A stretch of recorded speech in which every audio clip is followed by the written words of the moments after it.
especial, es barro de alfarero. No es cualquier barro cuando nosotros nos manchamos los zapatos ahí en la calle. Dice que ese barro es muy especial delante de Dios. Por eso nos dice, el barro y el hierro son elementos muy útiles para nuestra vida. Nos dice, el problema es que cuando se mezclan esos dos elementos, en Daniel 2 hay tipos de simbólicos en Daniel capítulo 2. Yo pregunto, ¿la cabeza es simbólico? Claro que sí, la cabeza es simbólico. ¿Los pechos es simbólico? Claro que sí. ¿Y el vientre es simbólico? ¿El hierro es simbólico? ¿Los pies son simbólicos? Todo es simbólico. Y si son todos simbólicos, también el barro tiene que representar algo. También tiene que ser simbólico. ¿Qué representa el barro en realidad? Representa la iglesia de nuestro Dios. Ahora, hablando sobre el hierro y el barro, una cita del espíritu de profecía lo interpretó de esta forma. Y escuchen muy bien de lo que dice acá. Hablando sobre, en el libro Comentario Bíblico Adventista, hablando sobre el hierro y el barro, o la iglesia y el Estado, nos dice así: hemos llegado a un tiempo cuando la obra sagrada de Dios está representada por los pies de la imagen, en los cuales el hierro está mezclado con el barro cenagoso, hablando de Daniel 2. Dios tiene un pueblo escogido, cuyo discernimiento debe ser significativo, y que no debe convertirse en profano poniendo en el fundamento madera, heno y hojarasca. Cada alma que es leal a los mandamientos de Dios verá que el rasgo distintivo de nuestra fe es el séptimo día sábado. Si el gobierno honrara el sábado como Dios lo ha ordenado, tendría el poder de Dios y defendería la fe que una vez fue dada a los santos. Pero los estadistas apoyarán el falso día de reposo. ¿Quiénes son los estadistas? El Estado nos dice, pero los estadistas apoyarán el falso día de reposo y mezclarán su fe religiosa con la observancia de este hijo del papado, colocando por encima del sábado que el Señor santificó y bendijo, apartándolo para que el hombre lo observe santamente como una señal entre Dios y su pueblo por 1000 generaciones. Ahora viene la parte muy importante y nos dice, la mezcla de los asuntos de la iglesia con la del Estado representa el hierro y el barro. Esa unión está debilitando todas las iglesias, nos dice acá. Dice que cuando se unan el hierro y el barro, están debilitando a todas las iglesias porque se están uniendo. Quieren hacer una nueva orden mundial. Por eso sigue diciendo, esta aceptación en la iglesia del poder del Estado traerá malos resultados. Los hombres casi han traspasado el límite de la tolerancia de Dios. Y nos dice, la última cita, han utilizado su fuerza política y se han unido con el papado. Pero llegará el tiempo cuando Dios castigará a los que han invalidado su ley y sus malas obras caerán sobre ellos mismos. Eso representa el hierro y el barro. La iglesia y el Estado se están uniendo. Y la sierva del Señor nos dice, eso está debilitando a todas las iglesias. El sistema. Cuando nosotros empezamos a hablar sobre el papado, estamos hablando sobre el sistema. Porque dice el espíritu de profecía, dentro de ese sistema hay muchos fieles cristianos que están adorando a Dios en su pleno conocimiento. Por eso cuando nosotros leemos en el libro de Apocalipsis 18, Dios llama a un pueblo allí en Babilonia para que salgan de allí, para que no sean partícipes de sus pecados. Dios está llamando a personas dentro de ese sistema. Cuando nosotros empezamos a hablar sobre el papado o sobre el sistema, ¿cómo no hablar de este sistema si se han violado a miles y miles de niños y se han encubierto a los criminales de manera sistemática? ¿Cómo no hablar de este sistema, hermanos y hermanas, si es el dueño del oro, se ha adueñado del dinero aquí en este mundo? ¿Cómo no hablar de ese sistema si tiene grandes empresas ocultos de todo el mundo entero? Una de sus empresas se conoce como la élite. ¿Han conocido esa empresa? La élite. Una de sus empresas se conoce en latín como el Opus Dei, que significa según la obra de Dios. En realidad ellos están se están trabajando así bajo secreto para unir a todas las iglesias, y luego nos dice el libro de Daniel, eso es una aceptación falsa. Ahora, en realidad, ¿qué es el barro? ¿Qué significa el barro para nosotros? Y si todo es simbólico de la parte de la estatua, también el barro tiene que representar algo. Vayamos en el libro de Jeremías 18, 1 al 6. En el libro de Jeremías 18, 1 al 6, hablando sobre el barro. Jeremías 18, 1 al 6. Y nos dice así: palabra de Jehová que vino a Jeremías, diciendo: levántate y vete a casa del alfarero, y ahí te haré oír mis palabras. El 3. Y descendí a casa del alfarero. ¿Quién es el alfarero? Representaba a Dios. Y he aquí que él trabajaba sobre la rueda. ¿Qué estaba sobre la rueda? El barro. Sigue diciendo el 4. Y la vasija del barro, este barro se encuentra en Daniel capítulo 2. Nos dice que la silla se echó a perder en su mano, y volvió y la hizo otra vasija, según le pareció mejor hacerla. Entonces vino a mí palabra de Jehová diciendo: ¿no podré yo hacer de vosotros como ese alfarero, oh casa de Israel? Dice Jehová: he aquí que como el barro en la mano del alfarero, así sois vosotros en mi mano, oh casa de Israel. Ahora, ¿qué significa el barro? El barro representaba en ese entonces el pueblo de Israel literalmente. Ahora espiritualmente representaba la iglesia, representa el barro. Y el hierro es el Estado. Ahora, ¿qué significa eso que se quebró en la mano del alfarero y luego lo volvió a hacerlo? Entonces, cuando nosotros empezamos a estudiar la Biblia, Jeremías ya había profetizado qué es lo que iba a suceder con el pueblo de Israel. Es decir, el pueblo de Israel fue llevado en cautiverio en Babilonia por 70 años. De eso se estaba refiriendo en Jeremías 18, 1 al 6, cuando se quebró. Fue llevado el pueblo de Israel a Babilonia. Y cuando el alfarero hizo nuevamente el barro, ahí cuando el pueblo de Israel fue sacado y fue devuelto en Jerusalén. Por eso nos dice, Jeremías escribió inmediatamente antes del cautiverio que lo que había pasado en Babilonia. Entonces nos dice, la vasija de barro de alfarero representa el pueblo de Israel. En realidad, ¿qué significa realmente el barro?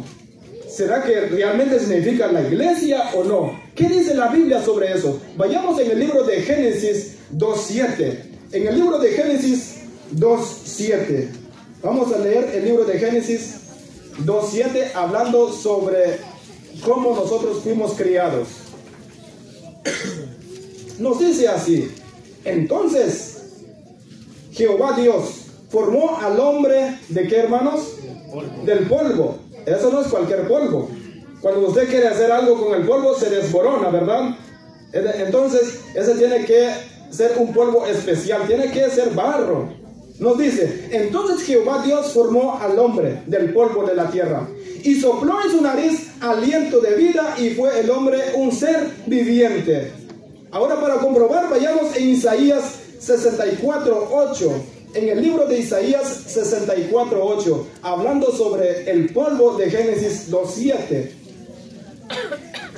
Isaías 64:8.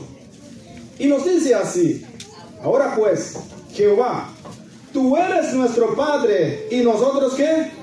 Nosotros barro, y tú el que nos formaste, así que obra de tus manos somos todos nosotros. Es decir, Dios formó el cuerpo del hombre del polvo de la tierra, es decir, de barro. El cuerpo era perfecto, pero no tenía vida. Es decir, el cuerpo ya estaba hecho, pero no tenía vida. Entonces Jesús puso en las narices el aliento de vida sobre el cuerpo o sobre el barro, o el espíritu de aliento. Entonces cada miembro del cuerpo comenzó a hacer su función. Entonces empezó el hombre como un ser viviente. ¿Qué podemos decir más sobre el cuerpo? Ahora, si nosotros empezamos a analizar qué representa el barro, La iglesia. ¿Quién es el cuerpo de Cristo? Nosotros, la iglesia. Vayamos en el libro de Colosenses 1:18. En el libro de Colosenses 1:18, hablando sobre la iglesia, que es el cuerpo espiritual de Cristo. Colosenses 1:18 nos dice: la iglesia es el cuerpo espiritual de Cristo y Él es la cabeza del cuerpo, que es la iglesia, y el que es el principio, el primogénito de entre los muertos, para que en todo tenga la preeminencia. ¿Se dan cuenta? Nos dice acá que el barro representa la iglesia, nosotros, la creación de Dios, en el libro de Génesis 2:7. Nosotros somos el polvo original, que es el barro. El barro que estamos viendo acá, eso representa en Daniel capítulo 2. El barro que es la iglesia, o nosotros como miembros. Vamos a leer otros versículos en el libro de los Hechos 2:1. En el libro de los Hechos 2:1, cómo en realidad estaban los miembros en ese entonces. El libro de los Hechos 2:1, y nos dice: todos los miembros del cuerpo de Cristo se unieron en un mismo cuerpo. Cuando llegó el día de Pentecostés, estaban todos juntos, unánimes. ¿Qué estaba el cuerpo? Cuando llegó el día de Pentecostés, se unieron juntos todos los cuerpos. Es decir, el cuerpo ya estaba, o el barro ya estaba. Necesitaba el Espíritu Santo. Entonces ellos estaban listos para recibir el Espíritu Santo. Vamos a leer el libro de los Hechos 2 al 4. 2 al 4. Y nos dice así: el Espíritu Santo luego entró el cuerpo, y de repente vino del cielo un estruendo como de un viento recio que soplaba, el cual llenó toda la casa donde estaban sentados. Y se les aparecieron lenguas repartidas como de fuego, asentándose sobre cada uno de ellos, y fueron todos llenos del Espíritu Santo, y comenzaron a hablar en otras lenguas, según el Espíritu les daba que hablasen. ¿Qué hicieron todos los miembros? Se empezaron a funcionarse. El cuerpo, o el barro de Daniel 2, que nos habla acá, es la iglesia. Vayamos en 1 de Corintios 12 y 13. 1 de Corintios 12 y 13. Y nos dice así: porque así como el cuerpo es uno y tiene muchos miembros, pero todos los miembros del cuerpo, siendo muchos, son uno solo cuerpo, así también Cristo. Porque por un solo espíritu fuimos todos bautizados en un cuerpo, sean judíos o griegos, sean esclavos o libres, y todo se nos dio a beber de un mismo espíritu. Amén, hermanos. Amén. Yo pregunto, ¿el barro qué representa? La iglesia. ¿Y el hierro qué representa? El Estado, el poder civil. Ahora, hay otro ejemplo en el libro de Ezequiel 37, hablando sobre los huesos secos que estaban tirados por ahí. Vayamos en el libro de Ezequiel 37, 10 y 11, hablando sobre los cuerpos o los huesos secos, que eso representa también el barro de Daniel 2. Ezequiel 37, 10 y 11. Y nos dice: y profeticé como me había mandado, y entró espíritu en ellos, y vivieron, y estuvieron sobre sus pies, un ejército grande en extremo. Me dijo luego: hijo de hombre, todos estos huesos son la casa de ¿qué, hermanos? Los huesos que representa ahí, la casa de Israel. He aquí, ellos dicen: nuestros huesos se secaron, y pereció nuestra esperanza, y somos del todo destruidos. La visión que tuvo acá Ezequiel es la misma visión que tuvo Jeremías 18, 1 al 6. Que cuando el pueblo de Israel se fue de Babilonia, y cuando el pueblo de Israel regresó de Babilonia, eso también representaba los huesos secos. Cuando estaban tirados ahí, estaban en Babilonia, y cuando se le entró el espíritu de vida en ellos, regresaron de Babilonia.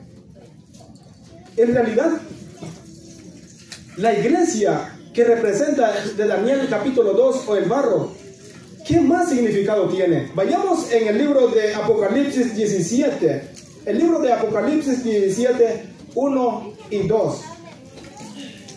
Allí hablando sobre la mezcla del hierro con el barro, pero con unos diferentes símbolos. Apocalipsis 17, 1 y 2 nos dice: vino entonces uno de los 7 ángeles que tenía las 7 copas y habló conmigo diciéndome: ven acá y te mostraré la sentencia con la gran ramera. ¿Quién es la gran ramera? La iglesia apóstata. Se está refiriendo a Apocalipsis 17, 1. La que está sentada sobre muchas aguas. ¿Qué representa las aguas? Pueblos, naciones, muchedumbres. Entonces nos dice el 10: con la cual han fornicado los reyes de la tierra, y los moradores de la tierra se han embriagado con el vino de su fornicación. En realidad, ¿qué hizo esa iglesia? Nos dice que la iglesia o la mujer que representa en Apocalipsis 17 era una iglesia pura. Comenzó una iglesia verdadera, pero cuando se unió con el Estado, ¿qué hizo? Se convirtió en una iglesia apóstata. Cuando nosotros empezamos a estudiar las profecías, lo que sucedió durante la Edad Media, y el consejo que nos da el espíritu de profecía, si nosotros queremos saber de profecías desde los tiempos de Babilonia, en los tiempos del Imperio Romano, en los tiempos del papado, debemos de leer cada uno de nosotros el conflicto de los siglos, dice la sierva del Señor. Ahora, debemos dar un repaso. ¿Qué es lo que estamos estudiando? ¿Cuál era el primer metal que simboliza la cabeza? ¿Cuál era? De oro. ¿Los pechos de qué? De plata. ¿Y el vientre de qué? ¿Y las piernas de qué? De hierro. ¿Y los 10 dedos? De barro y con hierro. Pero cuando miramos esos símbolos, el barro no estaba ahí o estaba allá. El barro no estaba ahí. Es decir, el hierro ya existía en las piernas y entonces bajó en los pies. El barro no existía. Entonces el barro se unió con el hierro. Es decir, la iglesia se unió con el Estado ahí cuando Dios no quiso ayudarles. Entonces, la piedra que menciona en Daniel capítulo 2, en realidad, ¿qué representa la piedra? Algunos dicen que representa Pedro, pero en realidad no representa a Pedro. En realidad representa a Cristo Jesús. Vayamos en el libro de Daniel nuevamente, el capítulo 2, versículo 45. Daniel 2, 45. Daniel 2, 45. Nos dice: una piedra cortada no con mano. Vamos a mirar eso. No con mano. De la manera que viste que del monte fue cortada una piedra no con mano, la cual desmenuzó el hierro, el bronce, el barro, la plata y el oro.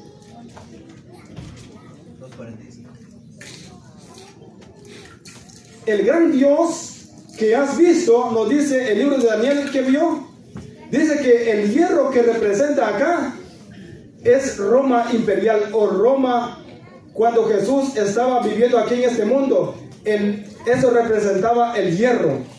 Entonces, cuando nosotros empezamos a estudiar las profecías, entonces Dios siempre está al control a través de la historia. Entonces, el gran tema de Daniel capítulo 2, Dios siempre está en todos los capítulos del libro de Daniel. Y yo pregunto, ¿qué significa Daniel? Vamos a leer el libro de Daniel 2, 28, donde fue dada nuestra lectura bíblica. Daniel 2, 28. Y vamos a encontrar algo extraordinario acá en Daniel 2, 28. 2:28 nos dice así: Daniel respondió delante del rey diciendo: el misterio que el rey demanda, ni sabios, ni astrólogos, ni magos, ni adivinos lo pueden revelar al rey. Hermanos y hermanas, amigos, el mismo Dios que Daniel presentó ante el rey Nabucodonosor es el mismo Dios que nosotros estamos adorando en este momento. ¿Cuántos dicen amén? Amén. Gloria a Dios por eso. Por eso nos dice, el mismo Dios que representó Daniel ante el rey, es el mismo Dios que ha existido y que va a existir por toda la eternidad. ¿Cuánto nosotros queremos entrar en el reino que Dios tiene preparado para su pueblo? Amén. Gloria a Dios por eso. Por eso nos dice, en una ocasión Jesús, cuando estuvo aquí en este mundo, se le acercó un personaje que se llamaba Nicodemo. Nos dice, es necesario que te puedes bautizar nuevamente, porque si tú no te bautices, no puedes ver el reino de los cielos, dijo Jesús. El reino que representó Cristo Jesús con el personaje Nicodemo es el mismo reino de Daniel capítulo 2. Por eso el propósito de Dios, que nosotros le seamos fieles y que podamos algún día, así como estamos en esta mañana, estar en la patria celestial. ¿Cuántos dicen amén? Amén. Entonces, Cristo Jesús siempre está al control de la historia. Que nuestro deseo y oración es servirle a Dios de todo corazón. Entonces, el capítulo 2 del libro de Daniel es muy fundamental. Todas las profecías de la Biblia, de Daniel y el libro de Apocalipsis, porque en Babilonia empieza el primer imperio de Babilonia. Amén. Vamos a ponernos de pie ya para concluir. Vamos a cantar nuestro canto tema. Vamos a ponernos de pie y vamos a cantar nuestro canto tema, que vamos a cantar durante toda esta semana.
concluir.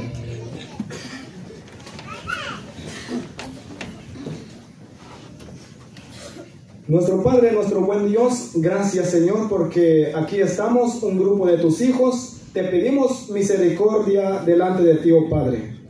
Perdónanos, oh Padre, somos pecadores delante de ti. A veces no hacemos conforme a tu voluntad. Ten compasión de nosotros, cada uno que estamos acá, oh Padre. Ayúdanos, Señor, durante esta semana. Danos sabiduría, danos entendimiento. Ayúdanos de comprender las grandes profecías de tu palabra, oh Padre. Danos una claridad de pensamiento, oh Dios, que nosotros podamos apreciar tu palabra en nuestros corazones. Ayúdanos, Señor, durante este resto de tu día santo, oh Padre, que nosotros podamos honrar, glorificar y buscarte siempre a ti, oh Padre. Oro por cada uno que estamos acá presentes, que nosotros podamos siempre glorificarte con todas nuestras fuerzas, con toda nuestra energía, oh Padre, y ayúdanos de seguir siempre adelante. Aumentanos la fe, oh Cristo Jesús. Repetimos las palabras como dijo el apóstol Pedro: ¿a quién iremos si solo tú tienes palabras de vida eterna?